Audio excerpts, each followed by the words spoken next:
भारत में बने सैकड़ों किलों की अपनी अपनी कहानियां हैं। कुछ अपनी जीत के लिए याद किए जाते हैं,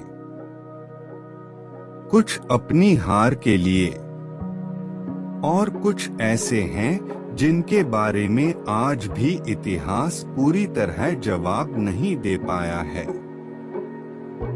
उन्हीं में से एक है हैदराबाद का गोलकोंडा किला।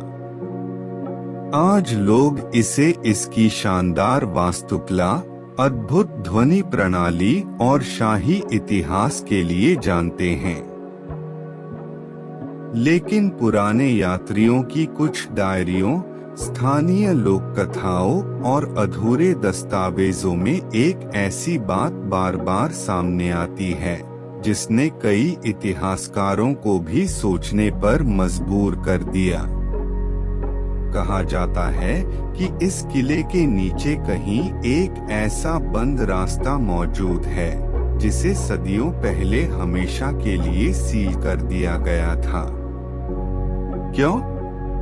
इसका जवाब किसी आधिकारिक रिकॉर्ड में साफ नहीं मिलता। क्या वह रास्ता सिर्फ एक कहानी था, या किसी ऐसे राज को छिपाने के लिए बंद किया गया था जिसे दुनिया कभी जान ही नहीं पाई? आज की यह यात्रा उसी सवाल से शुरू होती है। लेकिन सावधान, क्योंकि गोलकोंडा का हर पत्थर एक कहानी नहीं सुनाता। कुछ पत्थर सिर्फ इंतजार करते हैं उस इंसान का जो उन्हें छूने की गलती करे। अगली सुबह हैदराबाद के पुरातत्व अभिलेखागार में एक साधारण सा दिन शुरू हुआ था। कई वर्षों से बंद पड़े एक लकड़ी के संदूक को सूचीबद्ध करने का काम चल रहा था। उस संदूक पर समय की मोटी परतें जमी थीं और उसके ऊपर फारसी में कुछ शब्द उकेरे गए थे जिनका अर्थ था इसे केवल आवश्यकता होने पर ही खोलना। जब संदूक खोला गया तो उसके भीतर सोना या रत्न नहीं थे। वहां रखी थी एक चमड़े की पुरानी डायरी। उसके पहले पन्ने पर तारीख धुंधली थी, लेकिन इतना स्पष्ट था कि वह 400 साल से भी अधिक पुरानी थी। डायरी के लेखक का नाम जानबूझकर काट दिया गया था। पहले कुछ पन्नों में किले की दीवारों, सैनिकों और शाही जीवन का वर्णन था। लेकिन जैसे जैसे पन्ने पलटे गए, लिखावट बदलने लगी।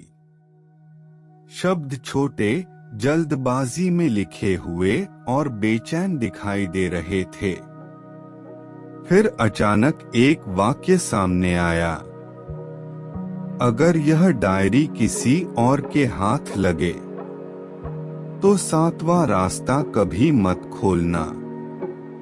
कमरे में मौजूद हर व्यक्ति कुछ क्षणों के लिए एक दूसरे को देखने लगा, क्योंकि गोलकोंडा के आधिकारिक नक्शों में किसी 7वें रास्ते का कोई उल्लेख ही नहीं था। डायरी के अगले पन्ने पर जो नक्शा बना था उसने पूरे कमरे का माहौल बदल दिया। पहली नजर में वह गोलकोंडा किले का सामान्य नक्शा लग रहा था, लेकिन कुछ ही क्षण बाद इतिहासकारों ने महसूस किया कि इसमें एक ऐसा रास्ता दिखाया गया है जो आज के किसी भी आधिकारिक नक्शे में मौजूद नहीं है। लाल स्याही से बने उस निशान के पास फारसी भाषा में सिर्फ एक वाक्य लिखा था, जहां आवाज लौटकर नहीं आती, वहीं 7वां रास्ता शुरू होता है। यह वाक्य सबको उलझा गया, क्योंकि गोलकोंडा अपनी अद्भुत ध्वनि प्रणाली के लिए प्रसिद्ध है, जहां एक जगह की ताली कई दूर तक सुनाई देती है। फिर ऐसा स्थान कैसे हो सकता है जहां आवाज लौटकर ही न आए? इतिहासकारों ने पुराने अभिलेख खंगाले, लेकिन कहीं भी सातवें रास्ते का उल्लेख नहीं मिला। जितनी खोज बढ़ती गई, उतने ही सवाल सामने आते गए। ऐसा लगने लगा मानो किसी ने जानबूझकर इतिहास का एक हिस्सा मिटा दिया हो। डायरी में लिखी तारीख कोई साधारण तारीख नहीं थी। उसी वर्ष गोलकोंडा पर निर्णायक हमला हुआ था। क्या यह सिर्फ संयोग था, या डायरी का लेखक उस समय का प्रत्यक्षदर्शी था? इतिहासकार आरव त्रिवेदी ने फैसला किया कि अब किताबों से आगे बढ़कर किले के भीतर जाना होगा। लेकिन इस बार सिर्फ इतिहास पढ़ने के लिए नहीं, बल्कि उसे महसूस करने के लिए। रात होने के बाद सीमित अनुमति के साथ उनकी टीम गोलकोंडा पहुंची।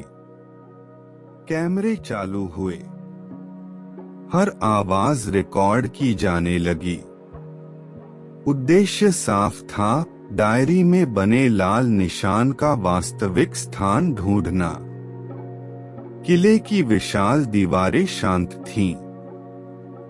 हवा चल रही थी, लेकिन अजीब बात यह थी कि उस रात पक्षियों की आवाज तक सुनाई नहीं दे रही थी। जैसे पूरा किला किसी अनजाने इंतजार में डूबा हो। रात के ठीक 11:42। टीम अब गोलकोंडा के उस हिस्से में पहुंच चुकी थी जहां आम पर्यटकों का प्रवेश नहीं होता। सामने दिखाई दे रही थीं सदियों पुरानी दीवारें, जिन पर समय ने अपनी गहरी छाप छोड़ दी थी।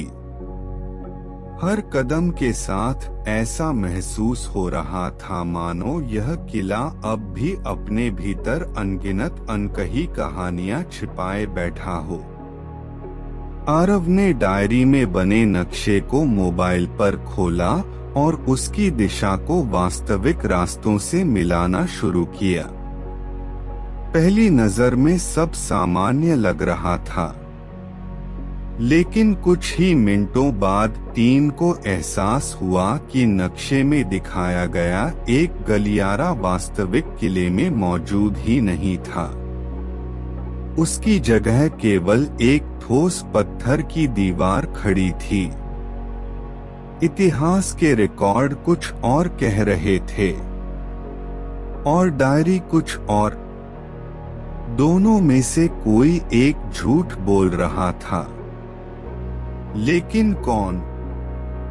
यही सवाल अब पूरी टीम के सामने खड़ा था।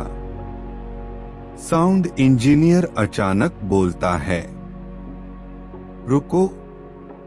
रिकॉर्डर में किसी की सांस लेने की आवाज आ रही है, लेकिन वहां टीम के अलावा कोई नहीं था। रिकॉर्डर की फाइल चलाई गई। शुरुआत में सिर्फ हवा की आवाज सुनाई दे रही थी। फिर अचानक किसी इंसान जैसी धीमी सांसें रिकॉर्ड होने लगी। टीम के सभी सदस्य उस समय एक दूसरे के बिल्कुल पास खड़े थे। किसी की सांस इतनी साफ रिकॉर्ड नहीं हो सकती थी। साउंड इंजीनियर ने तुरंत वेवफॉर्म को बड़ा करके देखा। सांसों के बीच कुछ हल्की सी आवाजें भी थीं। पहली बार सुनने पर वे सिर्फ शोर लगी, लेकिन जब उन्हें धीमा किया गया तो उनमें एक लय सुनाई दी, मानो कोई बहुत धीमी आवाज में कुछ दोहरा रहा हो। टीम ने आवाज को साफ करने के लिए फिल्टर लगाए। कुछ सेकंड बाद एक शब्द सुनाई दिया, इतना धीमा कि विश्वास करना मुश्किल था। लेकिन कमरे में मौजूद हर व्यक्ति ने वही शब्द सुना, वापस। बस एक शब्द। उसके बाद रिकॉर्डिंग पूरी तरह खामोश हो गई। आरव ने तुरंत चारों ओर देखा। सुरंग खाली थी, लेकिन पहली बार उसके चेहरे पर भी डर साफ दिखाई दे रहा था। उसी समय सामने की पत्थर की दीवार से महीन धूल गिरती है और ऐसा लगता है जैसे दीवार के पीछे कोई भारी चीज धीरे धीरे खिसक रही हो, जिस दीवार को सदियों से ठोस समझा जा रहा था। अब उसी के भीतर हलचल महसूस हो रही थी।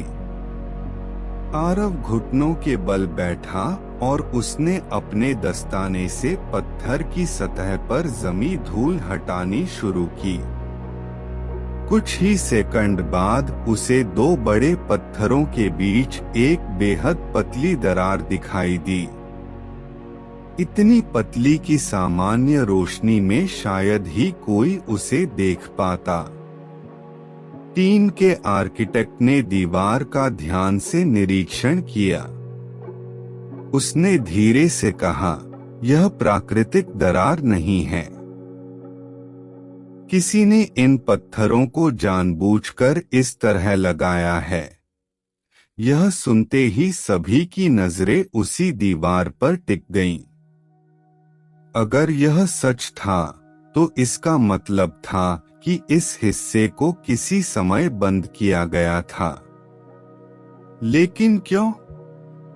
आरव ने डायरी का नक्शा फिर से देखा। लाल गोला ठीक उसी जगह बना था जहां वे खड़े थे। पहली बार डायरी और वास्तविक किला एक दूसरे से पूरी तरह मेल खा रहे थे।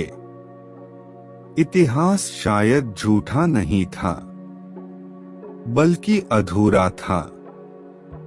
दीवार के नीचे मिट्टी में आधा दबा हुआ एक पुराना लोहे का छल्ला दिखाई देता है। आरव धीरे धीरे उसकी ओर हाथ बढ़ाता है। लोहे का वह छल्ला पूरी तरह जंग खा चुका था। ऐसा लग रहा था मानो उसे आखिरी बार किसी ने सदियों पहले छुआ हो। टीम ने पहले उसकी तस्वीरें लीं, माप दर्ज किए और फिर बहुत सावधानी से उसके चारों ओर जमी मिट्टी हटानी शुरू की।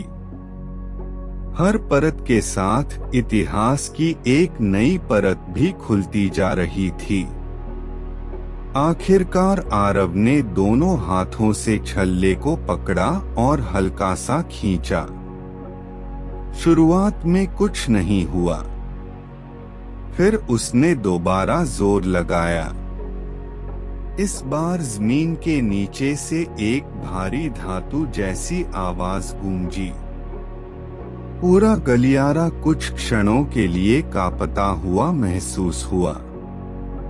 टीम ने मिलकर तीसरी बार छल्ले को खींचा। अचानक उनके पैरों के नीचे का चौकोर पत्थर कुछ इंच ऊपर उठ गया। उसके नीचे गहरी अंधेरी सीढ़ियां दिखाई दी। उनसे ठंडी हवा का एक तेज झोंका निकला, जिसकी गंध वैसी थी जैसे किसी बंद जगह को सदियों बाद पहली बार खोला गया हो। किसी के पास उस रास्ते का कोई सरकारी रिकॉर्ड नहीं था। आरव टॉर्च नीचे डालता है। रोशनी सीढ़ियों के अंत तक पहुंचती ही नहीं। ऐसा लगता है जैसे अंधेरा ही उसे निगल रहा हो। आरव ने नीचे उतरने का निर्णय लेने से पहले पूरी टीम को रोक दिया। नियम साफ था, कोई भी व्यक्ति अकेला आगे नहीं जाएगा। हर कैमरा लगातार रिकॉर्ड करेगा और हर सदस्य रेडियो संपर्क में रहेगा। उन्होंने सुरक्षा रस्सी बांधी अतिरिक्त बैटरियां जांची और समय नोट किया। जैसे ही पहला कदम पहली सीढ़ी पर पड़ा, आवाज पूरे रास्ते में गूंज उठी। दूसरी सीढ़ी, तीसरी, चौथी। हर कदम के साथ ऊपर की दुनिया पीछे छूटती जा रही थी। कुछ मीटर नीचे उतरने के बाद मोबाइल फोन का सिग्नल पूरी तरह गायब हो गया। केवल कैमरे, टॉर्च और रिकॉर्डर ही अब उनके गवाह थे। दीवारों पर जगह-जगह मशाल रखने के लिए बने पत्थर के आधार दिखाई दे रहे थे। इसका मतलब था कि यह रास्ता कभी इस्तेमाल किया गया था। लेकिन किसके द्वारा? सैनिकों के लिए, शाही परिवार के लिए, या किसी ऐसे उद्देश्य के लिए जिसका जिक्र इतिहास ने कभी दर्ज ही नहीं किया। सबसे आगे चल रहे कैमरा ऑपरेटर की टॉर्च अचानक एक पत्थर की दीवार पर उकेरे गए एक ताजा जैसे दिखने वाले हथेली के निशान पर रुक जाती है, जबकि वह निशान सदियों पूरी सुरंग के बीच मौजूद है। कैमरे की रोशनी जैसे ही उस हथेली के निशान पर पड़ी, पूरी टीम कुछ पल के लिए वहीं रुक गई। सदियों पुराने पत्थर पर बना वह निशान बाकी दीवार से अलग दिखाई दे रहा था। ऐसा लग रहा था मानो किसी ने उसे बहुत बाद में बनाया हो, जबकि यह रास्ता वर्षों से बंद माना जाता था। आरव ने डायरी का एक पन्ना खोला। उसमें बिल्कुल इसी आकार की हथेली का एक रेखाचित्र बना था। उसके नीचे केवल 3 शब्द लिखे थे, यहीं से शुरुआत। इतिहासकारों ने उस निशान का माप लिया। आश्चर्य की बात यह थी कि उसका आकार एक सामान्य इंसान की हथेली से लगभग मेल खाता था। अगर यह किसी शिल्पकार की निशानी थी, तो उसका उद्देश्य क्या था?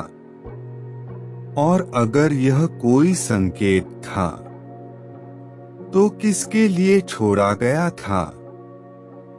आरव ने धीरे से अपना हाथ उस निशान के पास रखा। उसने उसे छुआ नहीं, केवल तुलना करने के लिए पास ले गया। लेकिन जैसे ही उसकी हथेली कुछ इंच दूर पहुंची, पूरी सुरंग में एक धीमी गूंज फैल गई। किसी ने कुछ नहीं किया था।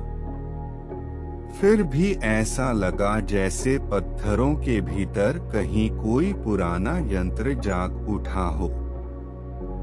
सामने की दीवार के भीतर से टक की आवाज आती है।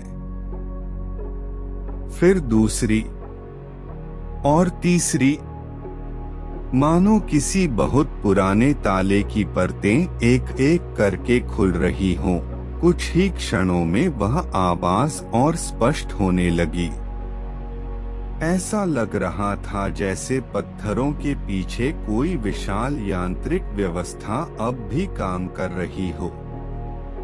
सदियों पहले बने किलों में गुप्त दरवाजों और छिपे हुए मार्गों का उपयोग असामान्य नहीं था, लेकिन इतने लंबे समय बाद किसी तंत्र का सक्रिय होना लगभग असंभव माना जाता है।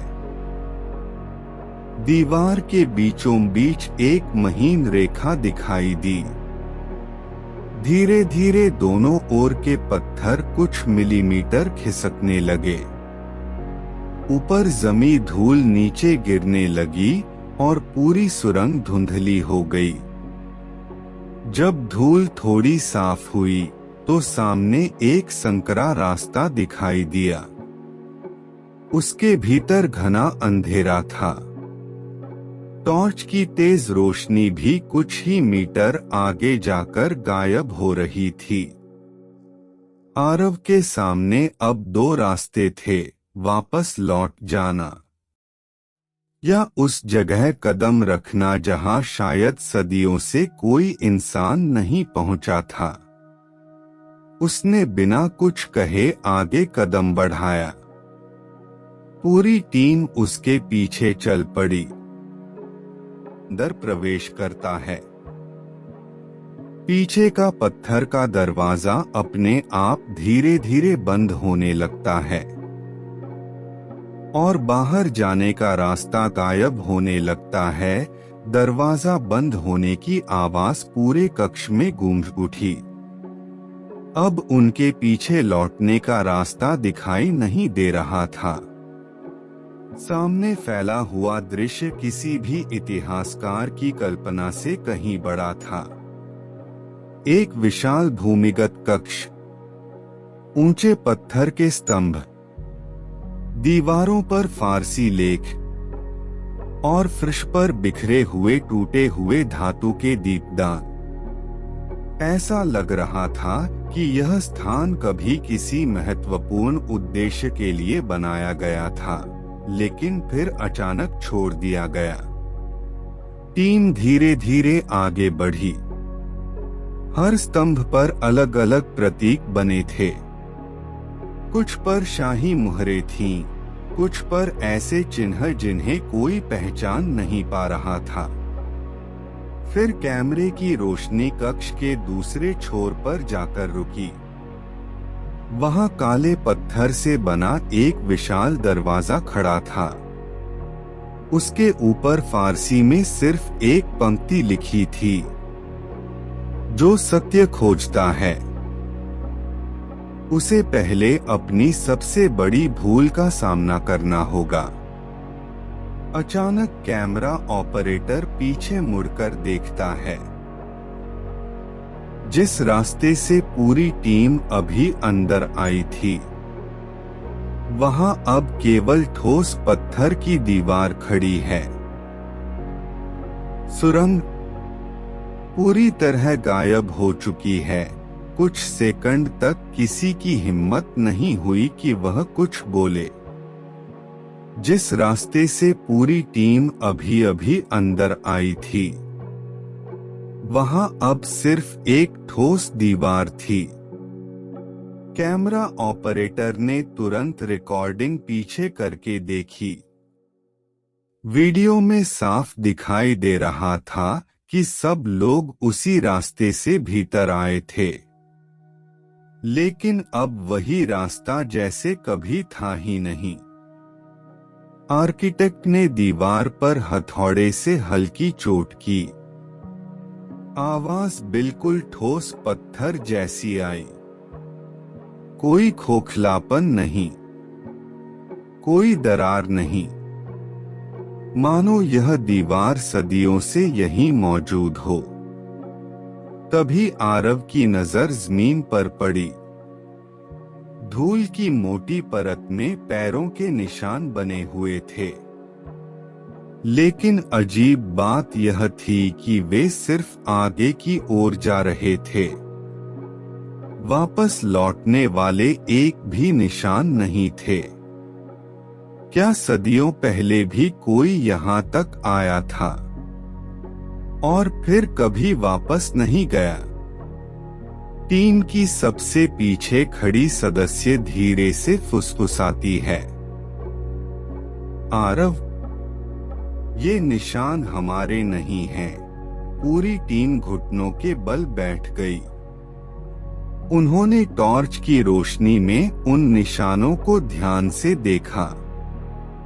आधुनिक जूतों के निशान अलग थे, लेकिन उनके बीच कुछ ऐसे पदचिह्न भी थे जो पुराने चमड़े के जूतों जैसे लग रहे थे। उनकी गहराई, आकार और दिशा अलग थी। आरव ने धीरे धीरे उन निशानों का पीछा करना शुरू किया। वे सीधे एक विशाल पत्थर के स्तंभ तक जाते थे। और फिर अचानक वहीं समाप्त हो जाते थे। न आगे कोई निशान, न दाएं, न बाएं। आर्किटेक्ट ने स्तंभ का निरीक्षण किया। पत्थर पर उकेरी गई आकृतियों में सैनिक, तलवारें और एक मुकुट दिखाई दे रहा था। लेकिन सबसे नीचे एक छोटा सा प्रतीक बना था, वही प्रतीक जो डायरी के आखिरी पन्ने पर भी बना था। इतना तो अब तय था कि डायरी लिखने वाला व्यक्ति इस जगह तक कभी पहुंच चुका था। लेकिन उसके बाद उसके साथ क्या हुआ, इसका जवाब अब भी अंधेरे में छिपा था। जैसे ही आरव उस प्रतीक को छूता है, पूरा स्तंभ धीरे धीरे घूमना शुरू कर देता है। जैसे ही आरव की उंगलियां उस छोटे से प्रतीक पर पहुंची, पूरे कक्ष में पत्थर रगड़ने की भारी आवाज गूंज उठी।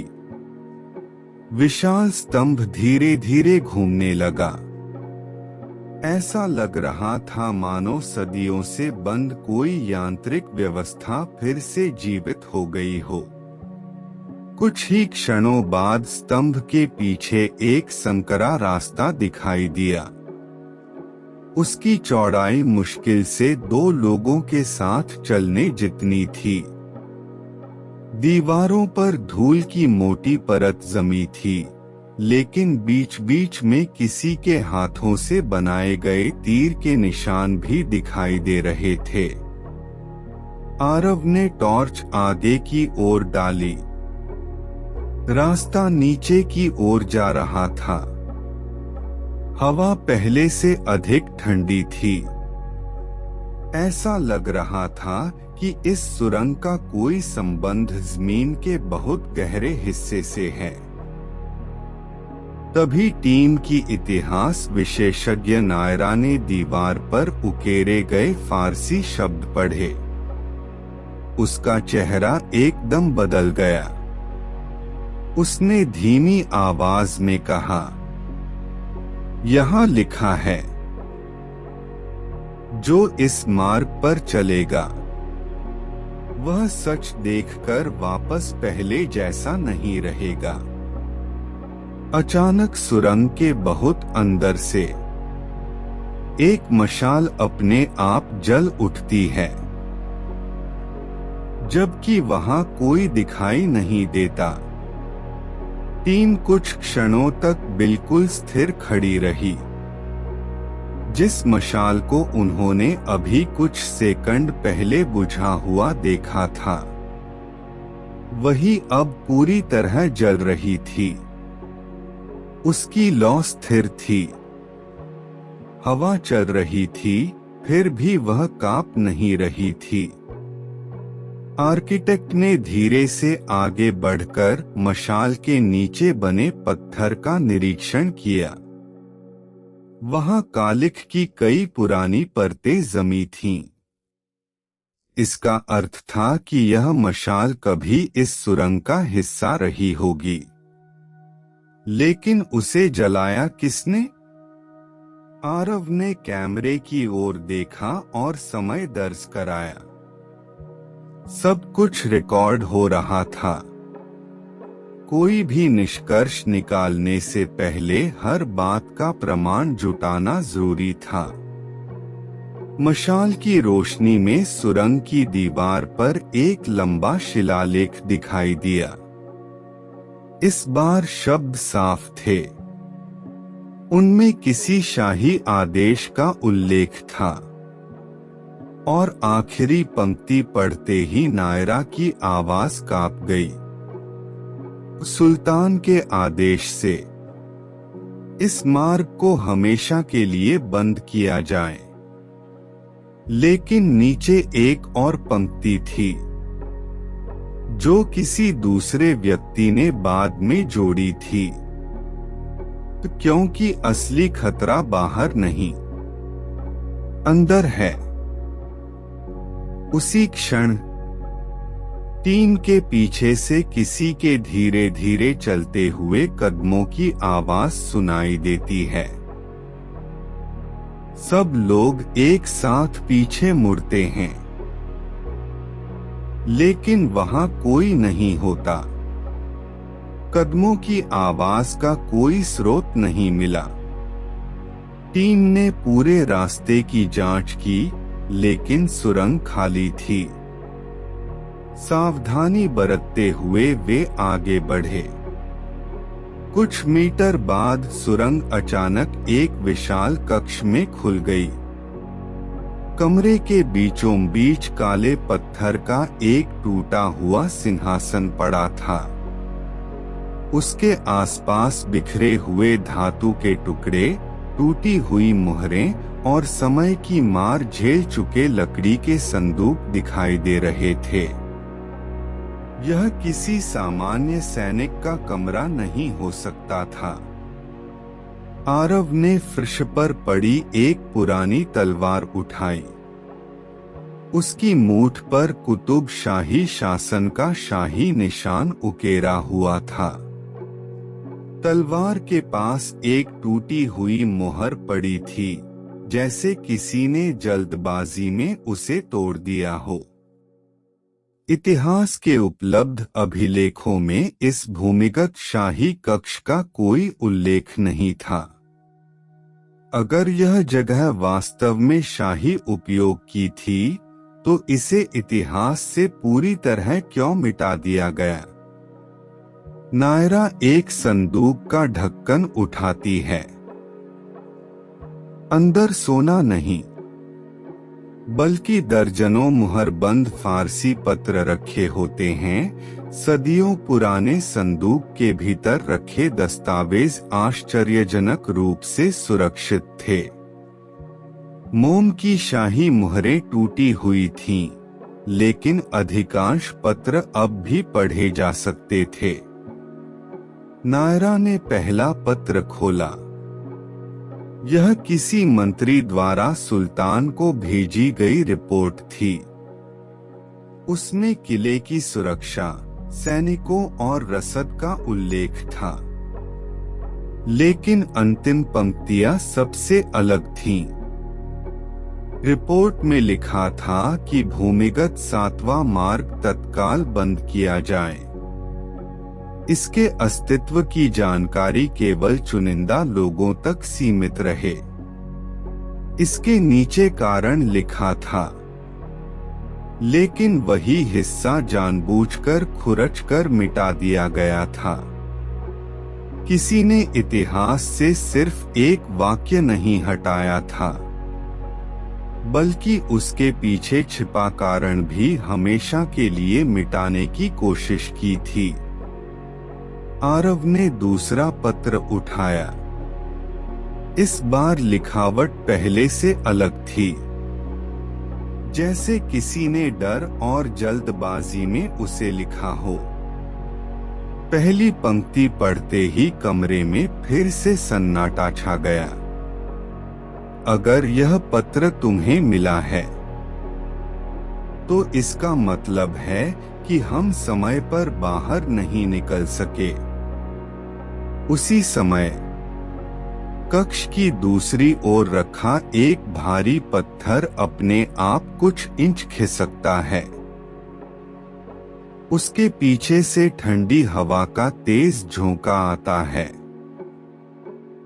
और पहली बार एक और छिपा हुआ रास्ता दिखाई देता है। भारी पत्थर कुछ इंच और खिसका। उसके पीछे से निकली ठंडी हवा इतनी तेज थी कि टीम की मशालें एक पल के लिए कांप उठीं। ऐसा महसूस हो रहा था जैसे उस रास्ते को सदियों तक बंद रखने के बाद पहली बार किसी ने खोला हो। आरव ने पहले कैमरा अंदर भेजा। मॉनिटर पर दिखाई दे रहा दृश्य किसी साधारण सुरंग जैसा नहीं था। दीवारों पर एक जैसी दूरी पर बने ज्यामितीय चिन्ह यह संकेत दे रहे थे कि इस मार्ग की योजना बेहद सोच समझकर बनाई गई थी। यह भागने का रास्ता कम और किसी विशेष स्थान तक पहुंचने का मार्ग ज्यादा लग रहा था। नायरा ने दीवार पर उकेरे गए एक वाक्य का अनुवाद किया, जो यहाँ तक पहुंच गया है। वह आधा सच जान चुका है। आधा सच? अगर यह आधा था, तो बाकी आधा कहाँ छिपा था?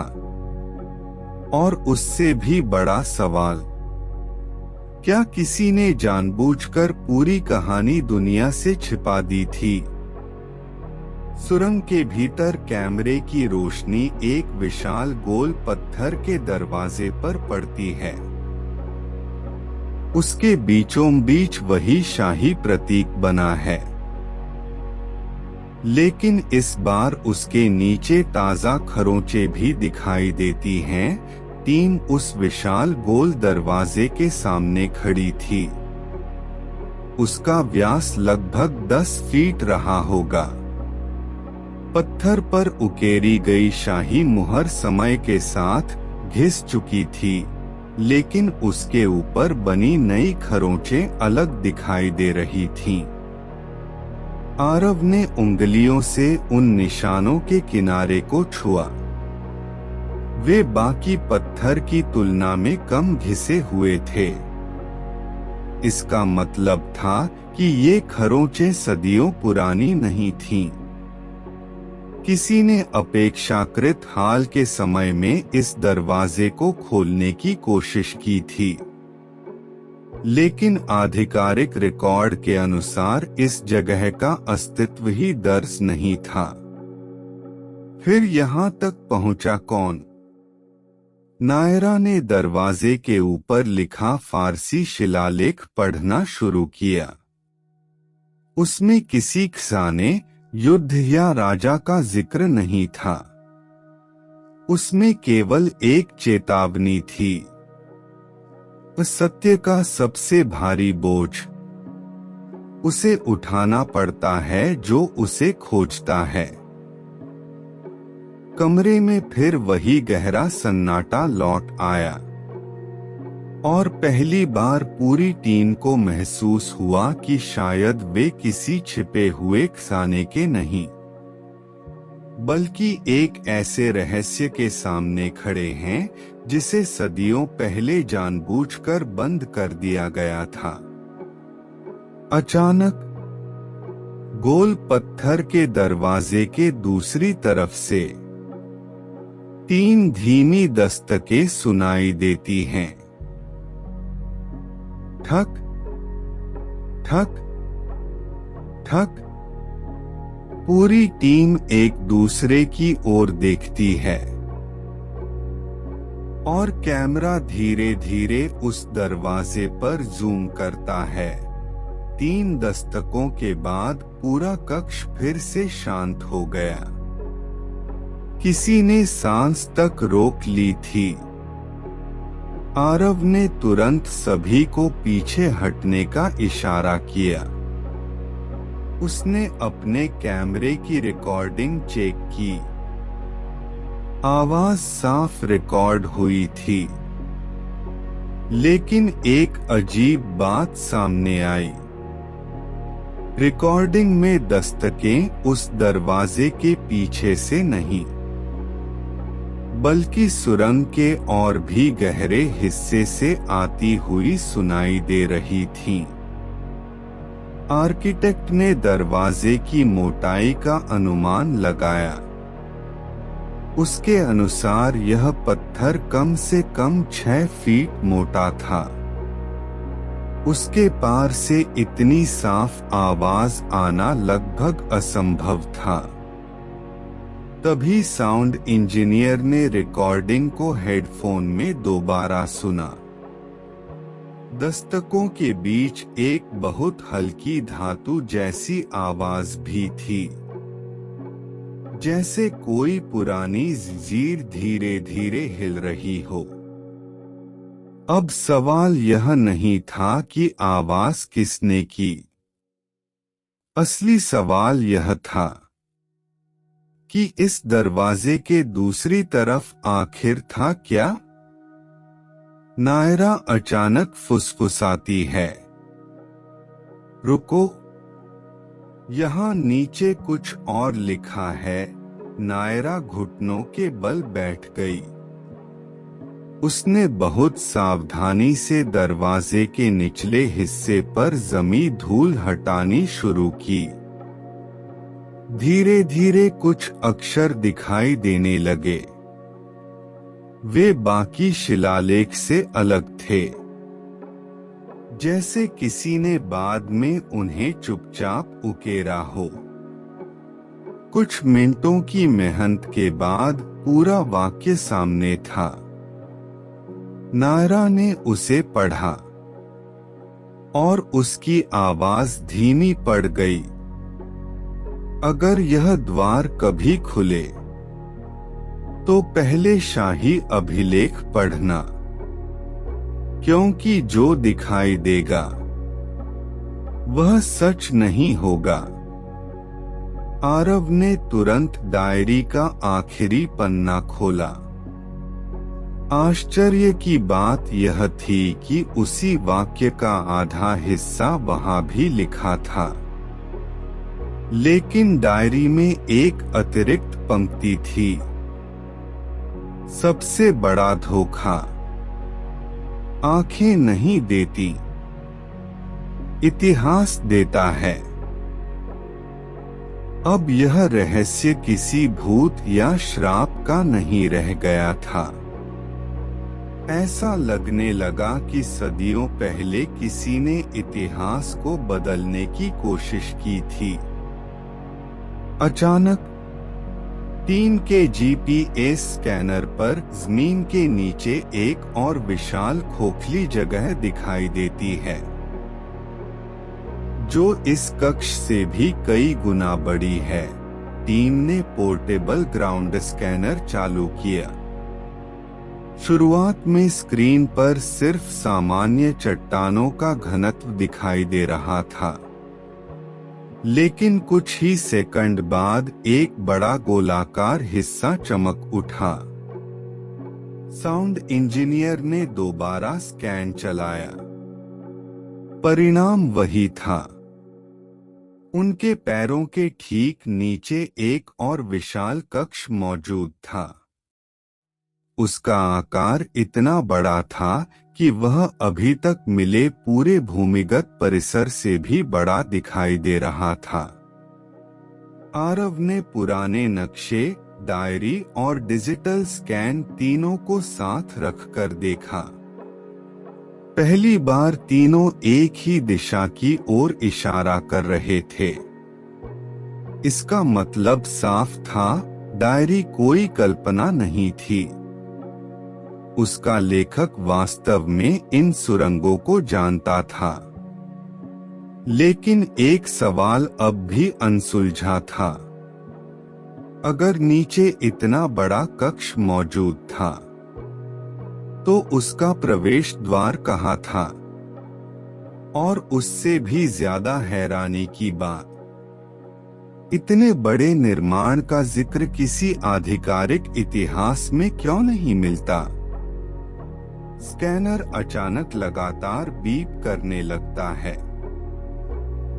स्क्रीन पर एक सीधी रेखा चमकती है, जो इस कक्ष से निकलकर किले के बाहर की दिशा में जाती दिखाई देती है। स्कैनर की रेखा ठीक उसी दिशा में जा रही थी जहां फर्श के पत्थरों की बनावट बाकी हिस्सों से अलग दिखाई दे रही थी। पहली नजर में अंतर समझना मुश्किल था, लेकिन करीब से देखने पर पता चला कि कुछ पत्थरों की जोड़ाई असामान्य रूप से सटीक थी। आर्किटेक्ट ने एक-एक पत्थर पर हल्की चोट की।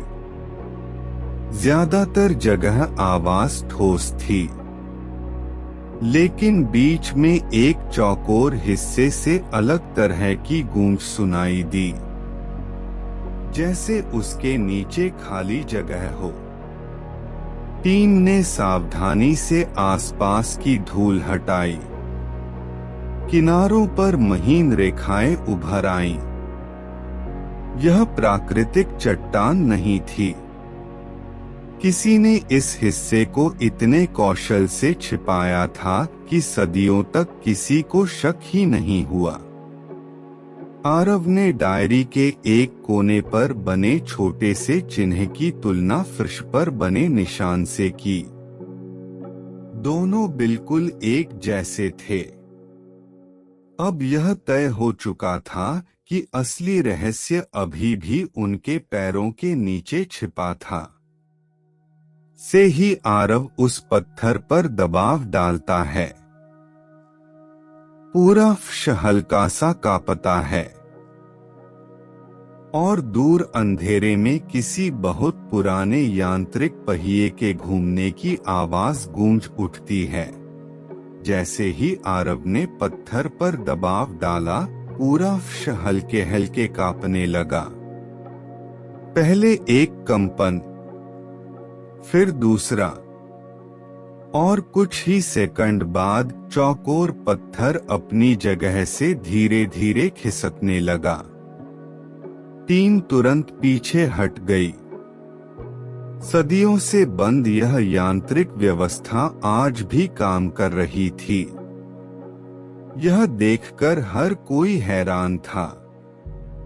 इतना जटिल पत्थर का तंत्र बिना किसी आधुनिक तकनीक के कैसे बनाया गया होगा। पत्थर हटते ही नीचे एक गोलाकार गहरा शाफ्ट दिखाई दिया। उसकी दीवारों पर बराबर दूरी पर लोहे के पुराने हुक लगे थे, जैसे कभी लोग रस्सियों के सहारे नीचे उतरते रहे हों। आरव ने नीचे टॉर्च फेंकने के बजाय एक छोटी कैमरा प्रोब रस्सी से बांधकर उतारी।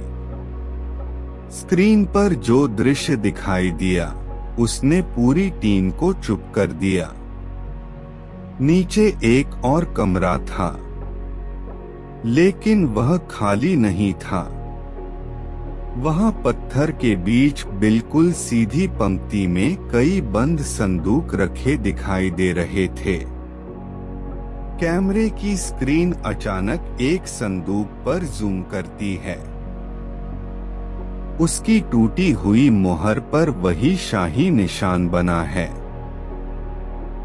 जो डायरी के पहले पन्ने पर था। पूरी सावधानी के साथ टीम रस्सियों के सहारे नीचे उतरी। जैसे जैसे वे गहराई में पहुंचे, हवा और ठंडी होती गई। नीचे पहुंचकर सबसे पहले उनकी नजर उन संदूकों पर गई जिन्हें कैमरे ने ऊपर से दिखाया था। कमरे में लगभग 20 बड़े संदूक एक जैसी दूरी पर रखे थे।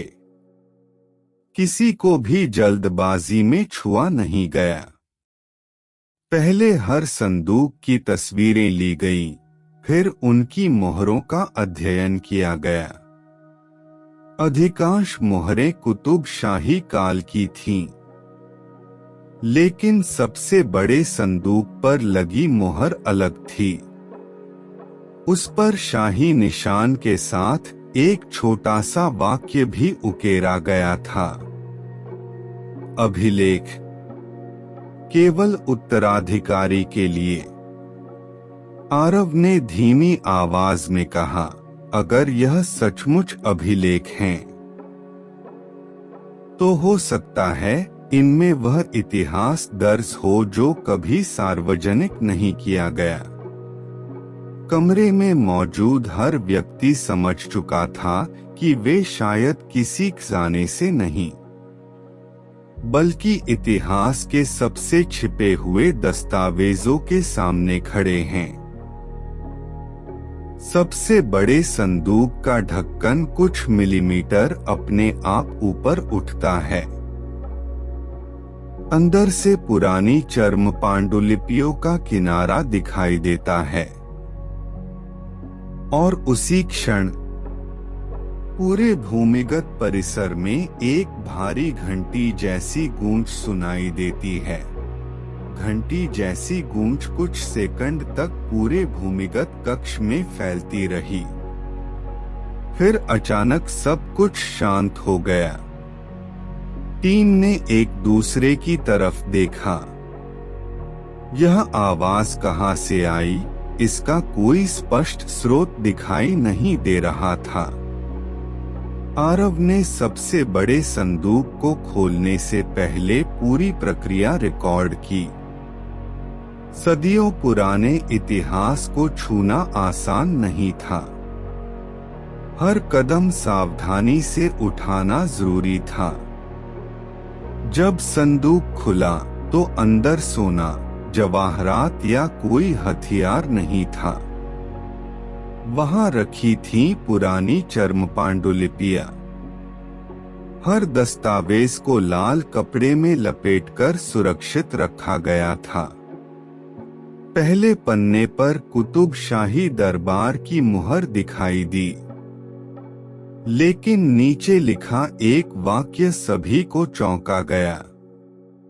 यह अभिलेख उस दिन के लिए है जब छिपाया गया सत्य फिर से खोजा जाएगा। नायरा ने धीरे से कहा, यह सिर्फ दस्तावेज नहीं है, यह किसी की आखिरी कोशिश है अपनी कहानी बचाने की। आरव पहला दस्तावेज खोलता है और उसमें लिखा होता है, गोलकोंडा की हार केवल युद्ध से नहीं हुई थी। पहले दस्तावेज में गोलकोंडा के अंतिम दिनों का वर्णन था। इसमें युद्ध, राजनीति और दरबार के अंदर चल रही गतिविधियों का जिक्र था। इतिहास हमें बताता है कि 1687 में मुगल सम्राट औरंगजेब की सेना ने लंबे घेराव के बाद गोलकोंडा पर कब्जा किया था। लेकिन इस दस्तावेज में एक अलग दृष्टिकोण दर्ज था। इसमें लिखा था कि किले की सबसे बड़ी कमजोरी बाहर की दीवारें नहीं थीं, बल्कि अंदर छिपे हुए विश्वासघात थे। कुछ दरबारी ऐसे थे जो सत्ता के लिए गुप्त समझौते कर रहे थे। लेकिन सबसे रहस्यमय बात यह थी कि दस्तावेज बार बार एक ऐसे व्यक्ति का जिक्र कर रहा था जिसका नाम हर जगह मिटा दिया गया था। वह व्यक्ति कौन था? एक जासूस, कोई दरबारी, या कोई ऐसा व्यक्ति जिसने पूरे इतिहास की दिशा बदल दी? आरव ने अगले पन्ने पलटे और वहां एक चित्र बना था। एक चेहरा जिसे इतिहास की किताबों से पूरी तरह गायब कर दिया गया था। कैमरा उस पुराने चित्र पर जूम करता है और आरव अचानक बोल उठता है, यह चेहरा मैंने पहले कहीं देखा है। आरव की नजर उस चित्र से हट नहीं रही थी। चेहरा किसी अनजान व्यक्ति का था, लेकिन उसमें कुछ ऐसा था जिसने उसे परेशान कर दिया। उसने तुरंत अपने टैबलेट में ऐतिहासिक रिकॉर्ड खोजना शुरू किया।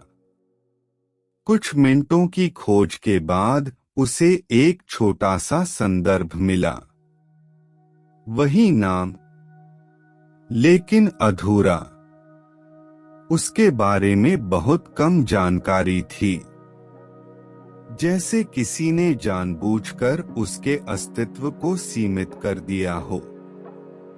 दस्तावेज में उस व्यक्ति को दरबार का रक्षक कहा गया था, लेकिन उसके नीचे एक और लाइन लिखी थी, रक्षक जिसने रहस्य बचाया और उसी रहस्य में खो गया। नायरा ने चित्र के नीचे बने हस्ताक्षर को देखा। वह उसी व्यक्ति की लिखावट थी जिसने शायद यह पूरा अभिलेख तैयार किया था। अब टीम के सामने एक नई पहेली थी। अगर यह व्यक्ति इतना महत्वपूर्ण था, तो अचानक दस्तावेज के पीछे छिपा हुआ एक छोटा नक्शा गिरता है। उसमें एक नया स्थान चिन्हित है। किले का अंतिम कक्ष। पुराने दस्तावेज के पीछे छिपा वह नक्शा किसी साधारण रास्ते का नहीं था। उसमें गोलकोंडा किले का पूरा ढांचा बना हुआ था, लेकिन सबसे नीचे एक जगह को विशेष चिन्ह से दिखाया गया था। उसके पास सिर्फ 2 शब्द लिखे थे, अंतिम कक्ष। आरव ने डिजिटल स्कैन से उस नक्शे को मिलाना शुरू किया।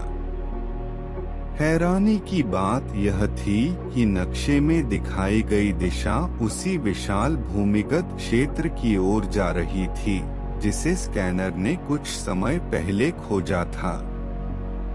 लेकिन एक बात अभी भी समझ नहीं आ रही थी। अगर यह जगह इतनी महत्वपूर्ण थी, तो इसे बनाने वाले लोगों ने इसे छिपाया क्यों? क्या यहाँ कोई शाही खजाना था? कोई गुप्त दस्तावेज? या फिर ऐसा सच जो किसी शासन के लिए खतरा बन सकता था? टीम ने फैसला किया कि अब उन्हें उस अंतिम कक्ष तक पहुंचना होगा। लेकिन जैसे ही उन्होंने आगे बढ़ने की तैयारी की, रिकॉर्डर में फिर वही अजीब आवाज कैद हुई, वापस चले जाओ। इस बार आवाज पहले से ज्यादा साफ थी। अचानक दस्तावेज के पीछे छिपा हुआ एक छोटा नक्शा गिरता है। उसमें एक नया स्थान चिन्हित है, किले का अंतिम कक्ष। पुराने दस्तावेज के पीछे छिपा वह नक्शा किसी साधारण रास्ते का नहीं था। उसमें गोलकोंडा किले का पूरा ढांचा बना हुआ था, लेकिन सबसे नीचे एक जगह को विशेष चिन्ह से दिखाया गया था। उसके पास सिर्फ 2 शब्द लिखे थे, अंतिम कक्ष। आरव ने डिजिटल स्कैन से उस नक्शे को मिलाना शुरू किया। हैरानी की बात यह थी कि नक्शे में दिखाई गई दिशा उसी विशाल भूमिगत क्षेत्र की ओर जा रही थी जिसे स्कैनर ने कुछ समय पहले खोजा था। लेकिन एक बात अभी भी समझ नहीं आ रही थी। अगर यह जगह इतनी महत्वपूर्ण थी, तो इसे बनाने वाले लोगों ने इसे छिपाया क्यों? क्या यहाँ कोई शाही खजाना था? कोई गुप्त दस्तावेज?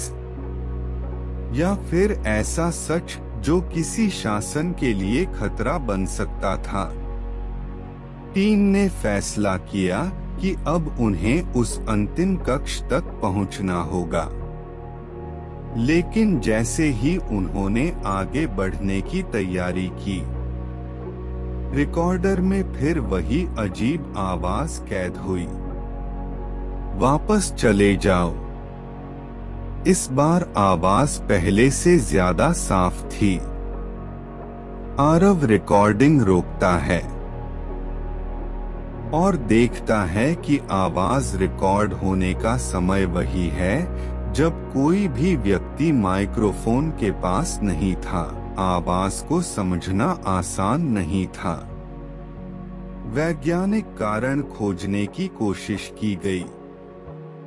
हो सकता था कि किसी पुराने रास्ते में हवा के दबाव से ऐसी ध्वनि बनी हो, लेकिन समस्या यह थी कि रिकॉर्डिंग में शब्दों जैसी स्पष्टता थी।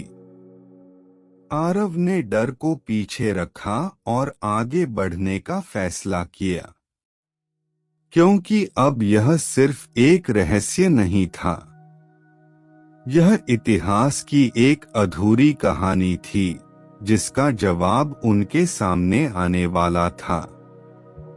टीम उस नए रास्ते में दाखिल हुई।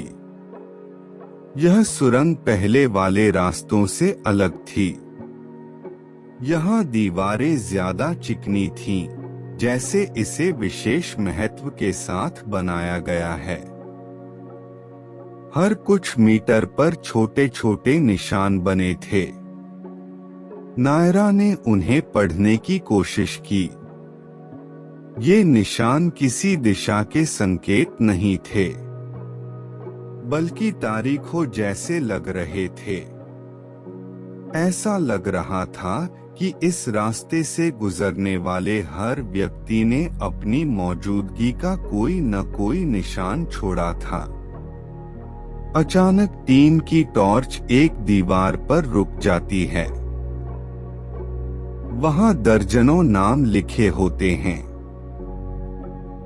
लेकिन सबसे ऊपर लिखा नाम आज भी ताजा दिखाई देता है। दीवार पर लिखे नाम देखकर पूरी टीम कुछ देर के लिए शांत हो गई। यह किसी सामान्य दीवार जैसा नहीं था। यह उन लोगों की सूची जैसी लग रही थी जो कभी इस रास्ते से गुजरे थे। कुछ नाम सैकड़ों साल पुराने थे। कुछ नाम इतने घिस चुके थे कि पढ़ना मुश्किल था। लेकिन सबसे ऊपर लिखा नाम बिल्कुल अलग था। उसकी रेखाएं बाकी नामों की तुलना में साफ थीं। आरव ने उसकी तस्वीर ली और रिकॉर्ड में दर्ज किया। यह नाम था ज़ीर, वही नाम जो उन्हें पुराने दस्तावेजों में बार बार दिखाई दे रहा था। वही व्यक्ति जिसे इतिहास से लगभग मिटा दिया गया था। लेकिन सबसे बड़ा सवाल अभी बाकी था। अगर ज़ीर इस रास्ते तक पहुंचा था, तो उसने यह नाम यहाँ कब लिखा? और अगर यह जगह सदियों से बंद थी, तो यह निशान इतना नया क्यों दिखाई दे रहा था? ज़ीर के नाम के नीचे बना वह चिन्ह अब तक की सबसे बड़ी पहेली बन चुका था। वही चिन्ह डायरी, पुराने दस्तावेज और इस भूमिगत रास्ते तीनों जगह मौजूद था। नायरा ने पुराने अभिलेखों को दोबारा खंगाला। उसे पता चला कि कुतुब शाही दौर में कुछ खास प्रतीकों का इस्तेमाल गुप्त संदेशों और शाही आदेशों के लिए किया जाता था। लेकिन यह चिन्ह किसी राजकीय मुहर जैसा नहीं था।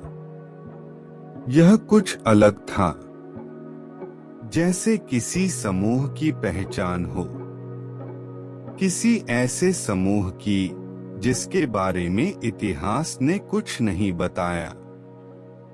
आरव ने दीवार पर हाथ फेरा। पत्थर की सतह पर एक हल्की सी रेखा महसूस हुई। ध्यान से देखने पर पता चला कि वहां एक छोटा सा हिस्सा बाकी दीवार से अलग था। क्या यह सिर्फ एक निशान था, या फिर एक और छिपे हुए रास्ते का संकेत? पत्थर के पीछे छिपी वह छोटी धातु की पेटी आकार में छोटी थी, लेकिन उसका महत्व बहुत बड़ा हो सकता था। टीम ने उसे तुरंत खोला नहीं। पहले उसकी तस्वीरें ली गईं और हर विवरण रिकॉर्ड किया गया। पेटी पर कोई खजाने की सजावट नहीं थी, सिर्फ वही रहस्यमय चिन्ह बना था। ऐसा लग रहा था कि इसे छिपाने वाला व्यक्ति नहीं चाहता था कि कोई इसे आसानी से खोज पाए। जब पेटी खोली गई तो अंदर 3 चीजें मिली: एक अधूरा पत्र, एक पुरानी चाबी और एक छोटा नक्शा। नक्शा देखकर आरव चौंक गया। उसमें गोलकोंडा किले का नहीं, बल्कि किले के बाहर किसी दूसरे स्थान का रास्ता दिखाया गया था। और पत्र की पहली लाइन ने सभी को हैरान कर दिया। अगर गोलकोंडा गिर जाए तो यह रहस्य वहां ले जाना जहां पत्थर भी बोलते हैं। आरव ने उस पुरानी चाबी को अपने हाथों में घुमाया। उस पर खुदा हुआ जी केवल एक अक्षर नहीं लग रहा था, मानो वह किसी स्थान का संकेत हो। नायरा ने टॉर्च की रोशनी पास के पत्थर के खंभे पर डाली। वहीं ठीक वही चिन्ह दोबारा दिखाई दिया और उसके नीचे पत्थर में एक छोटा सा ताले जैसा आकार बना हुआ था। टीम ने सावधानी से चाबी उस खांचे में डाली। कुछ पल तक कुछ नहीं हुआ। फिर पूरी सुरंग में भारी कंपन महसूस होने लगा। पत्थरों के आपस में रगड़ने की आवाज गूंज उठी। सदियों से बंद एक विशाल पत्थर का दरवाजा धीरे धीरे अपनी जगह से हटने लगा। लेकिन जैसे ही दरवाजा थोड़ा खुला, अंदर से किसी की परछाई तेजी से दूसरी ओर जाती हुई दिखाई दी। पूरी टीम कुछ सेकंड के लिए बिल्कुल शांत रह गई। अगर सुरंग सदियों से बंद थी तो अंदर अभी कौन था? दरवाजा पूरी तरह खुल चुका था। टीम ने धीरे धीरे अंदर कदम रखा। यह कमरा बाकी सुरंगों से बिल्कुल अलग था। दीवारों पर मशाल रखने के स्थान बने हुए थे, लेकिन सदियों से उनमें कोई आग नहीं जली थी। जमीन पर धूल की मोटी परत थी। उसी धूल के बीच स्पष्ट पैरों के निशान दिखाई दे रहे थे। हैरानी की बात यह थी कि वे निशान बिल्कुल नए लग रहे थे, जैसे कोई अभी कुछ देर पहले ही यहाँ से गुजरा हो। आरव ने उन निशानों का पीछा करना शुरू किया। वे सीधे कमरे के आखिरी हिस्से तक जाते थे, जहां एक विशाल पत्थर की मूर्ति खड़ी थी। मूर्ति एक शाही सैनिक की थी, जिसके हाथ में तलवार और दूसरी हथेली में वही रहस्यमय चिन्ह उकेरा हुआ था। लेकिन तभी मूर्ति की आंखों पर टॉर्च की रोशनी पड़ते ही ऐसा लगा जैसे उसके पीछे कोई परछाई तेजी से हिली हो। पूरी टीम एक साथ उस दिशा में मुड़ गई। कमरे में फैले सन्नाटे के बीच आरव ने वह चेतावनी वाला कागज सावधानी से उठाया। कागज नया नहीं था, लेकिन इतना पुराना भी नहीं कि सदियों से वहीं पड़ा हो। इसका मतलब साफ था, किसी ने इसे अपेक्षाकृत हाल के समय में यहाँ छोड़ा था। नायरा ने उस पर लिखी स्याही और कागज की बनावट को ध्यान से देखा। उसी समय उसकी नजर पत्थर के सैनिक की मूर्ति के आधार पर बने एक गोल निशान पर पड़ी। वह वही रहस्यमय प्रतीक था, लेकिन इस बार उसके चारों ओर छोटे छोटे फारसी अक्षर भी उकेरे गए थे। टीम ने उन अक्षरों की तस्वीरें लीं। जब उनका प्रारंभिक अनुवाद किया गया तो एक पंक्ति सामने आई, रक्षक बदलते रहेंगे, लेकिन रहस्य जीवित रहेगा। यह कोई शाही आदेश नहीं था, बल्कि ऐसा लग रहा था मानो किसी गुप्त समूह की प्रतिज्ञा हो। और तभी मूर्ति के पीछे से ठंडी हवा का एक तेज झोंका आया। टॉर्च की रोशनी उस ओर गई तो वहां पत्थर की दीवार पहले जैसी नहीं दिख रही थी। उस पर एक बेहद पतला दरवाजा उभर आया था, जो कुछ क्षण पहले दिखाई ही नहीं दे रहा था। आरव और नायरा ने छिपे हुए दरवाजे को पूरी तरह खोला। अंदर एक गोलाकार पत्थर का सभागार था। बीच में एक ऊंचा पत्थर का चबूतरा, जिस पर एक सीलबंद ताम्र पात्र रखा था।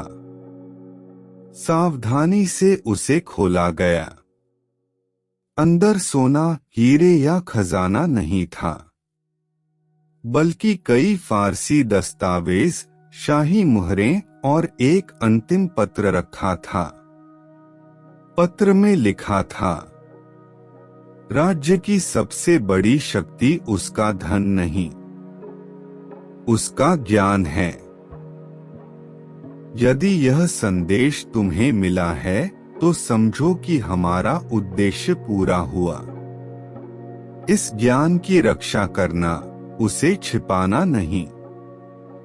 टीम समझ चुकी थी, पूरी सुरंग किसी खजाने की नहीं, बल्कि ऐतिहासिक अभिलेखों को सुरक्षित रखने की व्यवस्था थी। कई महीनों की वैज्ञानिक जांच के बाद दस्तावेजों की स्याही, कागज और शिलालेखों का अध्ययन किया गया। कुछ अभिलेख इतिहासकारों के लिए महत्वपूर्ण साबित हुए, जबकि कई बातें अब भी रहस्य बनी रहीं। किले की सुरंगों का उद्देश्य पहले से कहीं अधिक स्पष्ट हो चुका था। वे केवल भागने के रास्ते नहीं थे, बल्कि जानकारी और महत्वपूर्ण दस्तावेजों को सुरक्षित रखने का माध्यम भी रहे होंगे। हालांकि ज़ीर कौन था और वह रहस्यमय चिन्ह किस समूह का था, इन सवालों का कोई अंतिम प्रमाण आज भी उपलब्ध नहीं है। गोलकोंडा आज भी अपने विशाल किले, अद्भुत ध्वनि प्रणाली और गुप्त सुरंगों के लिए जाना जाता है। इतिहास हमें कुछ उत्तर देता है और कुछ सवाल हमारे लिए छोड़ देता है। शायद यही किसी महान सभ्यता की सबसे बड़ी पहचान है कि उसकी हर दीवार, हर सुरंग और हर पत्थर एक नई कहानी सुनाने का इंतजार करता है। अगर भविष्य में कभी कोई नया प्रमाण मिलता है, तो शायद गोलकोंडा का यह रहस्य भी पूरी तरह उजागर हो जाए। तब तक यह कहानी इतिहास, किंवदंतियों और कल्पना के बीच खड़ी एक रोमांचक यात्रा बनी रहेगी।